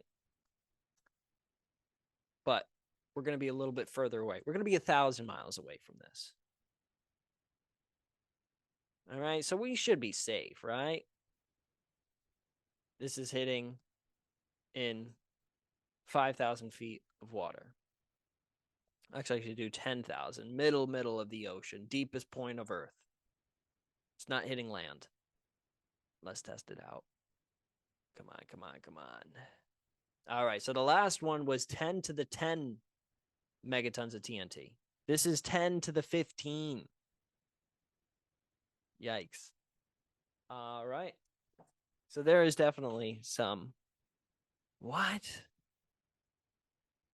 Okay, we got to go bigger. We got to go harder for the next one. Something that is 1,000 miles across. Or no, we're 1,000 miles away, and the thing is 621 miles across. Okay. And it's hitting us at 44.7 miles per second. It's screaming it. All right. So it releases a lot of energy, but 5.64% of the Earth is melted, does not make a noticeable change in the tilt of the Earth's axis, and the Earth is not strongly disturbed by the impact and loses negligible mass. So next time we'll go even higher, see what happens. Depending on the direction and location of the impact, the collision may cause a change in the length of the day by up to 5.1 hours. All right. The crater opened in the water has a diameter of 5,810 miles. Yeah, life would be over, unfortunately. All right. The diameter in the sea floor is 3,500 miles wide, 1,200 miles deep. The final crater is 11,000 miles in depth, 3.49 miles. This is the volume of the target melted is, I mean, you see right here. It is the entire Earth. Wow. All right, ejecta. This should be a little bit bigger if it'll let us. It won't let us do it. All right, that's fine. Let's go back and make this 5,000. Let's do 10. Let's multiply this by 10 because I want this to have some effect on the Earth. Keep everything the same. We'll drop this down to 70,000 kilometers a second. And we'll do this. Okay, everything's the same. All right, the last one was 15. This is now 18. 10 to the 18 power megatons of TNT. The Earth is completely, here we go. The Earth is completely disrupted by the impact, and its debris forms a new asteroid belt orbiting the sun between Venus and Mars. Yeah, we're gone. Very, very cool. Very cool. Very cool. We got way off track there. Way off track. I got Carmela waking up. She's trying to get me to throw the ball around with her. I did get off track, but that was interesting to see. So, asteroids potentially hurting us, potentially coming to destroy us. The Bennu mission, very cool stuff. And overall, the OSIRIS-Rex mission as well. Next, I wanted to continue the topic of impacts to our planet, particularly ones that have happened, not theoretical ones that I put into an internet-based forum. So I wanted to talk about an event that happened many years ago. Many people believed that this event was the act of divine intervention on our planet. I want to talk to you today about the Tunguska event. One of the people who I will go to talk about this event is going to be the great and wonderful Carl Sagan. In his book, Cosmos, chapter 4, excuse me. In the early morning hours of June 30th, 1908, in central Siberia, a giant fireball was moving rapidly across the sky. Where it touched the horizons, an enormous explosion took place. It leveled some 2,000 square kilometers of forest and burned thousands of trees in a flash fire near the impact site. It produced an atmospheric shock wave that circled the Earth twice. For 2 days afterward, there was so much fine dust in the atmosphere that one could read a newspaper at night by scattered light in the streets of London, 10,000 kilometers away. The government of Russia under the Tsars could not be bothered to investigate so trivial an event, which, after all, had occurred far away among the backward Tungus people of Siberia. It was 10 years after the revolution before an expedition arrived to examine the ground and interview the witnesses. These are some of the accounts they brought back. Early in the morning, when everyone was asleep in the tent, it was blown up into the air, together with the occupants. When they fell back to earth, the whole family suffered slight bruises, but Akulina and Ivan actually lost consciousness.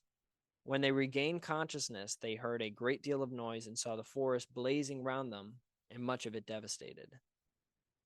I was sitting in the porch of the house at the trading station of Vanavora at breakfast time and looking towards the north. I had just raised my axe to hoop a cask when suddenly the sky was split in two, and high above the forest, the whole northern part of the sky appeared to be covered in fire. At that moment, I felt a great heat as if my shirt had caught fire. I wanted to pull off my shirt and throw it away, but at that moment, there was a bang in the sky and a mighty crash was heard. I was thrown to the ground, about 3 sahins away from the porch, and for a moment, I lost consciousness. My wife ran out and carried me into the hut. The crash was followed by a noise like stones falling from the sky or guns firing. The earth trembled, and when I lay on the ground, I covered my head because I was afraid that stones might hit it. At that moment, when the sky opened, a hot wind, as from a cannon, blew past the huts from the north. It left its marks on the ground. When I sat down to have my breakfast beside my plow, I heard sudden bangs, as if from gunfire. My horse fell to its knees. From the north side above the forest, a flame shot up. Then I saw that the fir forest had been bent over by the wind, and I thought of a hurricane. I seized hold of my plow with both hands, so that it would not be carried away. The wind was so strong that it carried off some of the soil from the surface of the ground. And then the hurricane drove a wall of water up the Angara. I saw it all quite clearly because my land was on a hillside. The roar frightened the horses to such an extent that some galloped off in a panic, dragging the plows in different directions, and others collapsed. The carpenters, after the first and second crashes, had crossed themselves in stupefaction, and when the third crash resounded, they fell backward from the building onto the chips of wood. Some of them were so stunned and utterly terrified that I had to calm them down and reassure them. We all abandoned work and went into the village. There, whole crowds of local inhabitants were gathered in the streets in terror, talking about this phenomenon. I was in the fields and had only just got one horse harnessed to the harrow and began to attach another one. Suddenly, I heard what sounded like a single loud shot to the right. I immediately turned round and saw an elongating, flaming object flying through the sky. The front part was much broader than the tail, and its color was like fire in the daytime. It was many times bigger than the sun, but much dimmer, so that it was possible to look at it with the naked eye. Behind the flames trailed what I thought looked like dust. It was wreathed in little puffs, and blue streamers were left behind from the flames. As soon as the flame had disappeared, bangs louder than shots from a gun were heard. The ground could be felt to tremble, and the window panes in the cabin were shattered. I was washing wool on the bank of the river Khan. Suddenly, a noise like the fluttering of wings of a frightened bird was heard, and a kind of swell came up the river. After this came a single sharp bang so loud that one of the workmen fell into the water. This remarkable occurrence is called the Tunguska Event. Wow. Darn it. Darn. Well, I lost my bookmark, so that stinks, but maybe after the podcast I'll find my spot in the book. I apologize for my dramatic reading, and I don't know if you can hear it in the recording, but Carmela was sitting right next to me with her ball right here. This little ball. You can squeeze it, and it makes a sound. She's funny. Took her to the dog park, had her run as much as I possibly could. She's been sleeping for a good majority of the day after. We're hanging out. I didn't have to work today, my other job, so luckily I got to spend a little extra time with her yesterday and today. But anyways, the Tunguska effect. Carl Sagan goes later on in the book to describe this event, and he takes a different angle on it because he talks about asteroids and kind of the the belief of many people at the time who believed that it was some kind of religious experience or religious event. It's the gods raining down on its people. Not this particular event, the Tunguska event, but previous asteroids that have been recorded in the past, where people believe that it's the gods raining down their wrath on Earth, sending us to our death because of sins that we have accrued throughout our lifetimes. And some of them were big, some of them were small, some of them were recorded very detailed, especially the Tunguska event, but others were just pictures on a wall. But be that as it may, this is an event and this is something that I feel as though is important to talk about. So let's talk about the Tunguska event. See, this is the forest after the explosion. See just the sheer damage done. All right. Despite its notoriety in pop culture, hard scientific data covering the Tunguska event is sparse. Since 1928, more than 40 expeditions have explored the site. Some seismic and air pressure wave registrations recorded immediately after the blast survive to this day, and surveys of the devastated forest mapped some 30 years later. The explosion was powerful enough to flatten more than 80 million trees. At the time of the event, international newspapers speculated about volcanic eruptions. Russian scientists like Dr. Arkady Vosnesensky, director of the Magnetographic and Meteorological Observatory at Irkutsk, speculated about a cosmic impact. In 1927, Russian mineralogist Leonid Alexeyevich Kolik of the Russian Meteorological Institute explained the event as the mid-air explosion of a meteorite, based on the lack of an impact crater on the ground and the discovery of interplanetary dust and peat layers at the site. In 1934, Soviet astronomers, based on Kulik's work, proposed that a comet exploded in Tunguska. Such an icy body entering the atmosphere would rapidly heat up and evaporate explosively in midair without ever hitting the ground.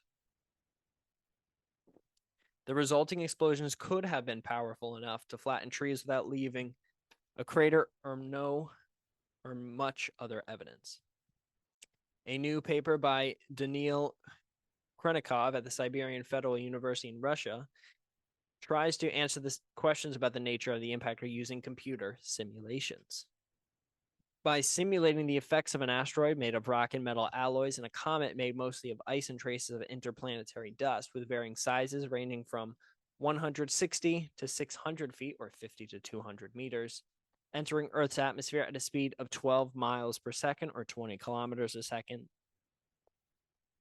The simulations show how friction with the atmosphere heats the object, but while rock and iron vaporize at about 3,000 degrees Celsius, water evaporates at only 100 degrees Celsius. Based on the calculation to the authors, an icy body large enough to explain the devastation at Tunguska would have traveled no more than 186 miles or 300 kilometers through Earth's atmosphere before vaporizing completely.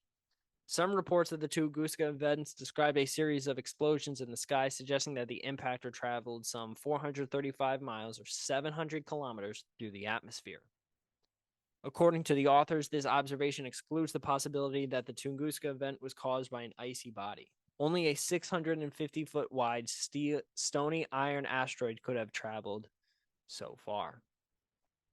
To explain the lack of any crater on the ground, the researchers suggest that the asteroid didn't actually hit Earth, but enter Earth's atmosphere over Siberia and passed westwards, leaving the atmosphere over Europe, causing a series of airbursts in midair, explaining the series of observed explosions and flattened trees in Siberia, and leaving behind a plume of dust in the upper atmosphere, explaining the reports of glowing clouds over Europe after the event.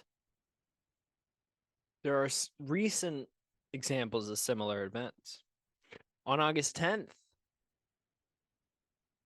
1972, an asteroid with an estimated 9 to 45 feet or 3 to 14 meter diameter passed within 35 miles of Earth, 57 kilometers, causing a fireball in the sky seen above Utah to Alberta.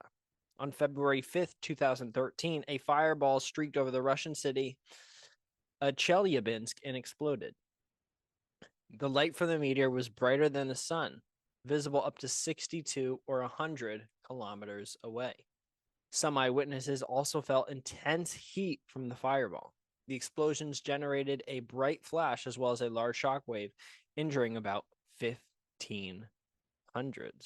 The calculations also showed that a direct impact with the Tunguska asteroid would have created a crater 2 miles wide.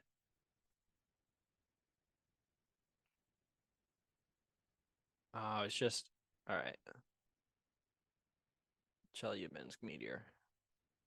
This is what we're going to search up. I'm going to show you this video of this because I remember watching this on social media.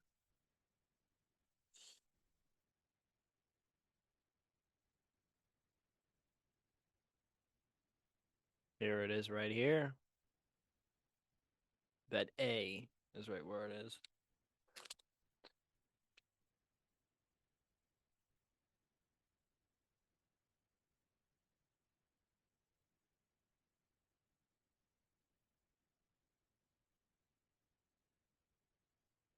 Jeez.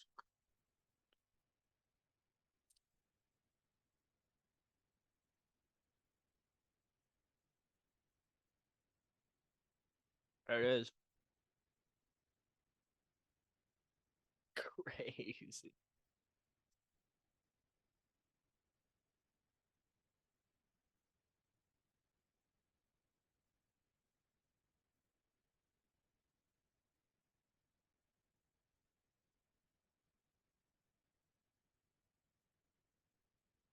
Thank God they got dash cams.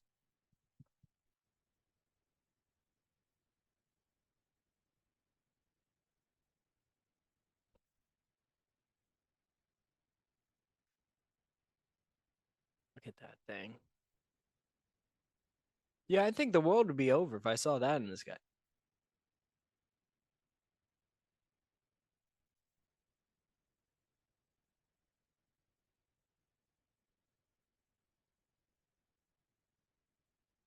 Jeez.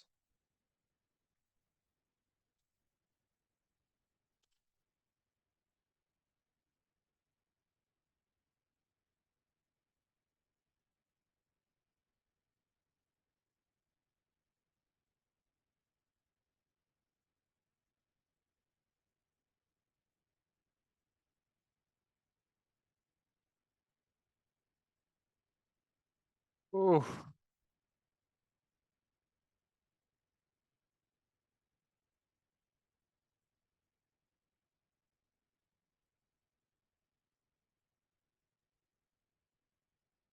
Jeez.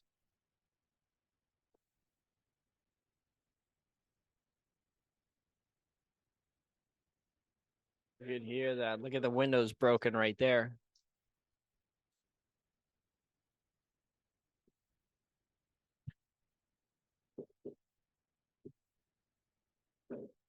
Wow.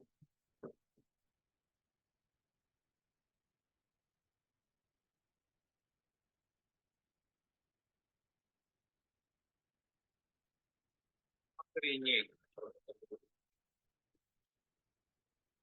Где-то упал. You just hear those explosions. Wow. Some office buildings. Oh. They were just looking at the light. Wow.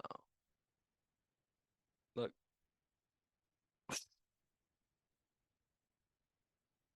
Yeah, I'd be questioning what the hell's going on.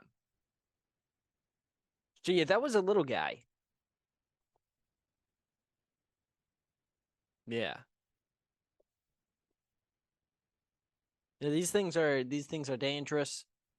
And it's not like they're going to be hitting us every single day, and you should fear for your life every single day that you're going to get hit by one of these, but it does happen. And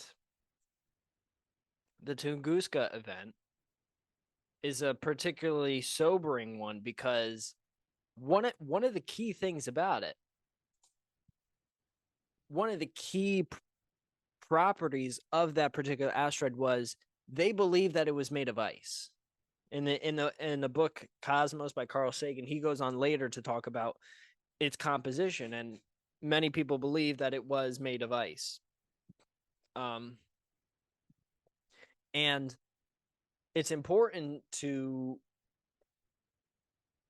just, I mean, so lucky. If that had been like we saw in the simulation that I did earlier, you can have the ice, which I forget the exact density of it, but you can see that you could change the density. And as you make it more and more dense, it's going to cause more and more damage because it's going to be able to survive longer in our atmosphere before it burns up. Ice burns up very easily because it's just water, whereas a rock or some type of iron or metal takes a while to burn up because those are very hard to liquefy and burn up. Now, I'm going to show you the exact paper that was released on this. This was mentioned in the article. Here it is. This is on the possibility of through passage of asteroid bodies across the Earth's atmosphere. We have studied the conditions of through passage of asteroids with diameters 200, 100, and 50 kilometers, consisting of 3 types of materials: iron, stone, and water ice, across the Earth's atmosphere with a minimum trajectory altitude of 10 to 15 kilometers. The conditions of this passage with subsequent exit into outer space with the preservation of a substantial fraction of the initial mass have been found. So they can pass right through the atmosphere, not hitting the surface, but getting pretty close, which is cool to think about. The results obtained support our idea explaining one of the lifelong standing problems of astronomy, the Tunguska phenomenon, which has not received reasonable and comprehensive interpretations to date. We argue that the Tunguska event was caused by an iron asteroid body, which passed through the Earth's atmosphere and continued to the near solar orbit. So they're claiming that it actually wasn't ice. It was an actual piece of metal, or it was made entirely of metal, or at least a large portion of it was metal, and that's why it was able to go through right there. Even though earlier we saw in that Forbes article, the reason why they don't believe that there is a crater or anything such of the sort on the ground is because it was ice and it burned up in the atmosphere. However, this is saying differently. All right. And this is kind of going through right here. Schematic diagram of the motion of a space body in the Earth's atmosphere and the angle of entry with the atmosphere. Trajectory is length with the atmosphere. You can kind of see adding some equations right here. You can see, so it kind of comes in, this asteroid comes in right here, hits the atmosphere, slows down a little bit, and then that changes its trajectory, which would have otherwise been straight had there been no atmosphere. Does not involve the process of SB fragmentation. We got Carmela joining us because I made the mistake of taking out some strawberries. All right. Say hi, Carmi. Wants to join in. She's joined in before.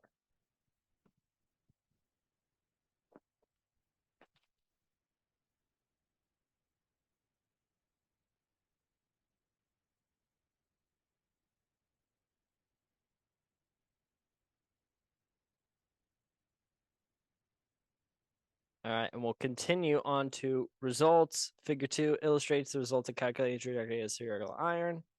Blah, blah, blah. Just kind of shows you what it looks like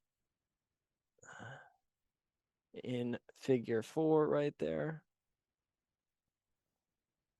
And you can see 5 degrees, 12 degrees, and so on and so forth. Show you the trajectories as this thing goes through our atmosphere. I apologize for Miss Carmela.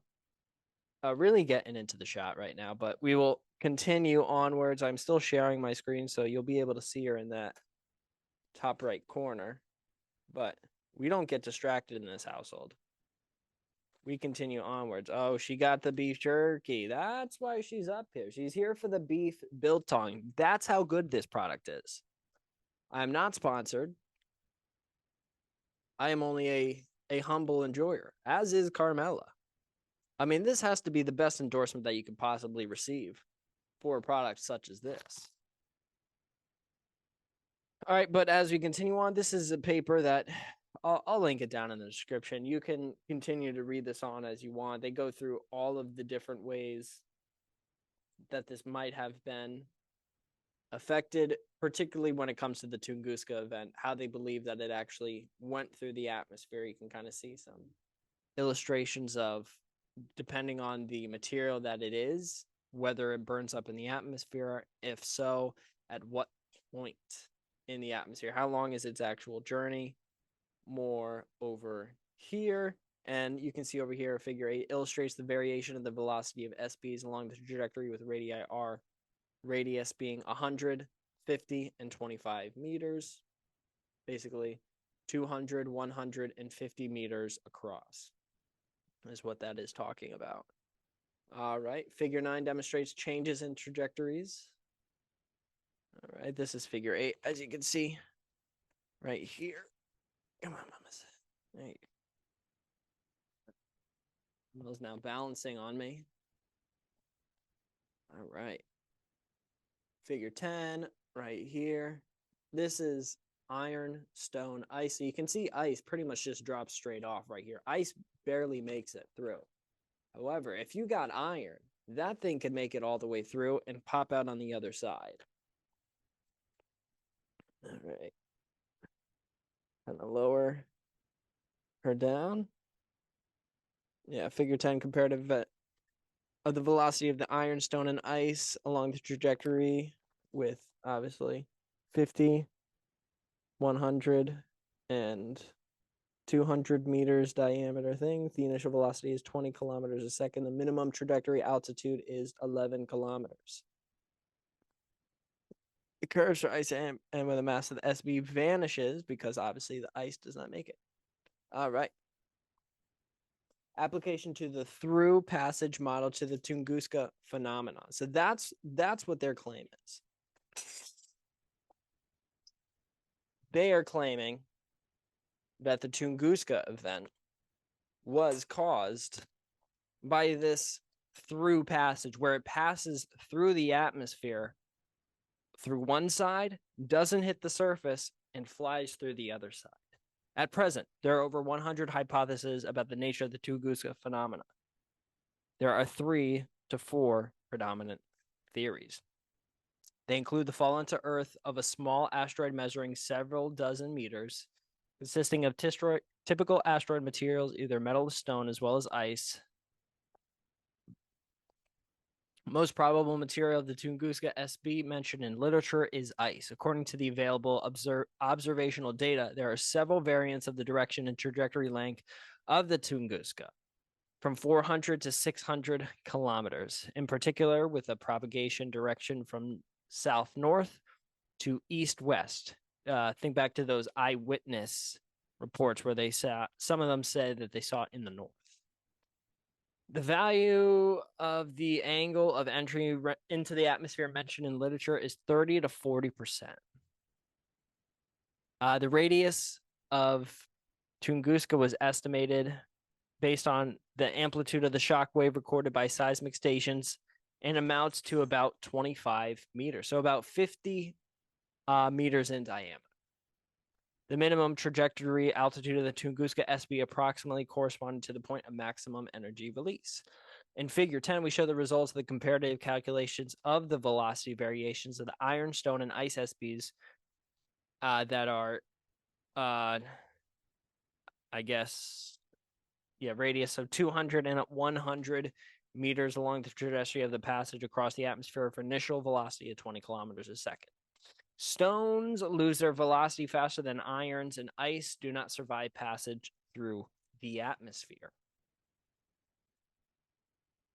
And then they demonstrate unusual trajectory of a stone with 50 meters or basically 100 meters radius compared to an iron core with the same size. And yeah, it continues to go on to talk about the trajectories, the makeup or the trajectories, the speed, all of this stuff, and how it depends on whether it's completely made of ice or if it's completely made of stone or iron. It all has different outcomes. Let's see. As the final comments, which can be considered as the plan for future research, we can mention the following problems. In our work, we did not deal with the problem of formation of a shockwave, although when comparing the Tunguska phenomenon with the Chelyabinsk meteorite with the size of about 10 meters and the altitude of maximum energy release of about 30 kilometers, we have no reason to doubt that the body that is 10 to 20 times larger with the altitude of maximum energy released of 10 to 15 kilometers at the velocity of 200 kilometers a second will create a shock wave with a huge amplitude and destructive force, capable of tree fall in an area exceeding 1,600 square kilometers. Experimental modeling of the knockdown effect of a shockwave from the source with cylindrical geometry was performed by Zatkin and Seikulin in 1966. The cylindrical source of the shockwave was modeled by long detonating cord inclined at a certain angle to the plane, planted with small sticks which imitated trees in the Siberian forest. It was shown that the shape of the area of fallen sticks was similar to the shape of real-life tree fall trajectory. However, they did not model the dependence of the strength of cylindrical shock wave on the height of its source above the ground. Instead, they added a point explosive at the lower end of their core to model a presumed spherical component of the shock wave. Because rates of the mass and energy losses, which caused Tunguska Event, depend strongly on its altitude above ground, sharp increase in energy release close to the minimum altitude reached by the through passing SB can be interpreted as an explosion creating spherical component of the shockwave. Continues on and on and on. All right, let's go to summary. Based on the obtained results, you can make the following statements. The conditions for the possible through passage of a large space body composed of various materials across the Earth's atmosphere with minimal loss of mass and without collision with the surface of the planet are established. It was shown that this corresponds to the entry angles of space body into the atmosphere, less than 11.5 degrees. It was shown that the Tunguska space body could hardly consist of ice, since the length of the trajectory of such a body in the atmosphere before the complete loss of its mass would be less than the length of its trajectory estimated on the basis of observational data. This statement is valid for estimates performed for their value in the radiation heat transfer coefficient, as well as making allowance for uncertainties and variations of the values mentioned in the literature. The value of the angle of entry into the atmosphere of 30 to 40 degrees mentioned in the literature for the Tunguska Event space body looks unrealistic, since it corresponds to the trajectory of a fall of a body with large residual mass and the trajectory length, which is 1.5 to 2 times shorter than the estimated trajectory length based on the observational data. Such a fall would be accompanied by the formation of a large crater absent near the epicenter and around. Probably the most realistic version explaining the Tunguska phenomenon is the through passage of the iron asteroid body as the most resistible to fragmentation across the Earth's atmosphere at the minimum altitude of 10 to 15 kilometers with the length of the trajectory in atmosphere of about 3,000 kilometers and subsequent exit of this asteroid body into outer space to the near solar orbit. This version is supported by the fact that there are no remnants of this body and craters on the surface of the Earth. Within this version, we can explain optical effects associated with the strong dustiness of high layers of atmosphere over Europe, which caused bright glow in the night sky. If we admit the version of the complete loss of mass of SP after the passage of its epicenter or close to it, then the evidence of its reality would be the presence of droplets of meteoric iron of the millimeter size in the Earth's surface along the trajectory of SB and around. This follows from figure 8. The smaller the size of it and its mass, the faster it loses a velocity.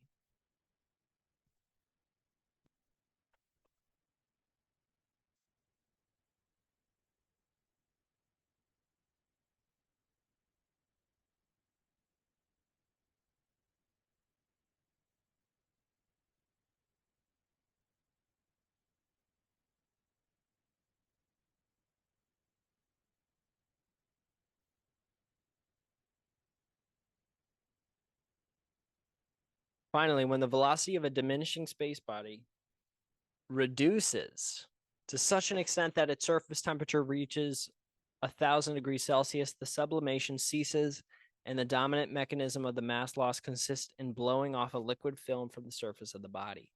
In this case, the space body becomes a source of a huge amount of droplets, which will be sprayed by that particular space body. However, such microformations have not been found despite intensive searches around epicenter and far beyond. The absence of iron droplets around the epicenter is explained by high velocity of the space body, over 11.2 kilometers per second, when the surface temperature exceeds several thousand degrees. We only need 1,000. The dominant mechanism of the mass loss at those temperatures is sublimation of material in the form of single atoms that can be found on the Earth's surface as iron oxides, which do not differ from same widespread terrestrial materials. Very, very cool. So that's the Tunguska event. Could we potentially see something like that happening again in our lifetimes? I don't think so. Now, should we be worried? Yeah. There's been a couple episodes on Joe Rogan where he's had people come on and talk about asteroids that potentially could hit this planet at any time, and the importance of knowing about this, because many times in our planet's past, large swaths of life has been wiped out. I mean, I've talked about a couple on this podcast. We all know how the dinosaurs ended. But there are other extinctions that have happened on this planet, which have taken us down to very, very little life on this planet. And the Tunguska event is one of the more recent examples of something that really could have ended badly. And you see how many people will argue that it could have been made with ice, and that's why there's no impact crater in it. All of that argument. Now we have somebody on the other side, this research paper put out, talking about how they believe that it just passed through the atmosphere, and it was so dense that it was actually able to survive it. So, very cool.